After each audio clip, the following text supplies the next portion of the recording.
নমস্কার বন্ধুরা, welcome back to my channel. আমি শ্রেয়া, চলে এসেছি শ্রেয়া সিম্পল লাইফে তোমাদের কাছে একটা ব্লগ ভিডিও নিয়ে।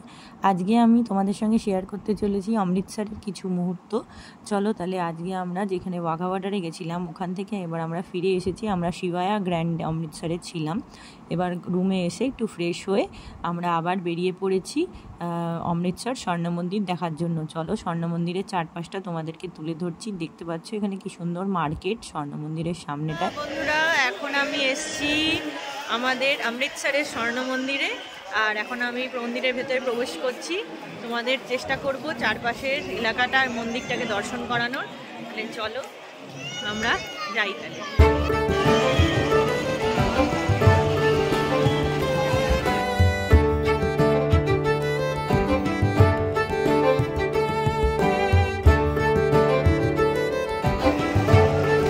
দেখে হাঁটো।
জমা করা হলো, এখন আমরা যাচ্ছি মন্দিরের ভেতরে।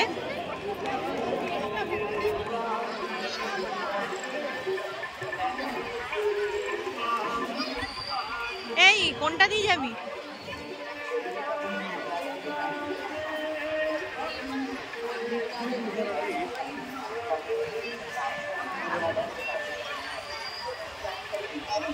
এই ওইটা দিয়ে ঢুকতে হয় তো, হাত পা ধোবে।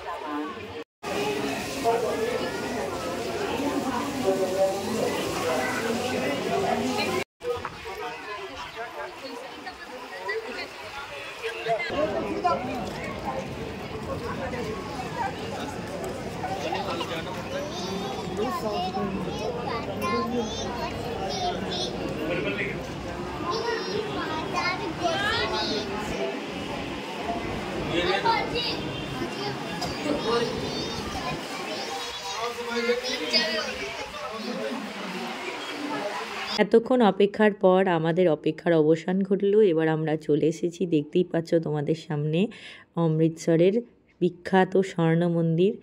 এই যে চলে এসেছি আমরা, আস্তে আস্তে সিঁড়ি দিয়ে নামছি। আসার আগে হাত পা ধুয়ে একদম এখানে প্রবেশ করতে হয়েছে, আর এখানে মাথায় কাপড় ঢাকা দিয়েই ঢুকতে হয়। আর দেখো এত সুন্দর, অসাধারণ লাগছে, তোমাদের বলে বোঝাতে পারবো না। কি অদ্ভুত শান্তি, চারিপাশটা যেন জলজল করছে একদম।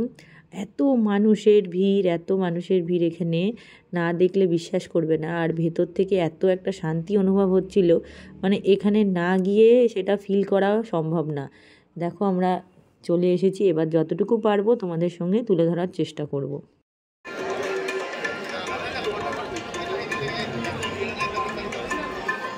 সামনে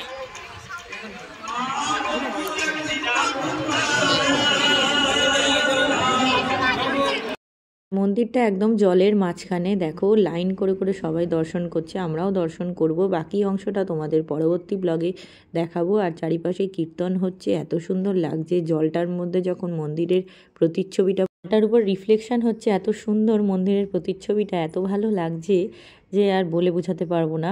আর এখানে এত সুন্দর একটা ঠান্ডা ঠান্ডা বাতাস দিচ্ছিল, আর আমরা যখন গেছিলাম সেই সময় গরম ছিল, আর গরমের সময় এই ঠান্ডা ঠান্ডা বাতাসটা মানে এখানে সবাই বসে কিছুক্ষণ সময় আমরা কাটালাম, আর খুব ভাল লাগছে, আর এখান থেকে একদম বেরোতেই ইচ্ছা করছে না। পরবর্তী অংশ দেখার জন্য আমার সঙ্গে থেকো তোমরা। ধন্যবাদ।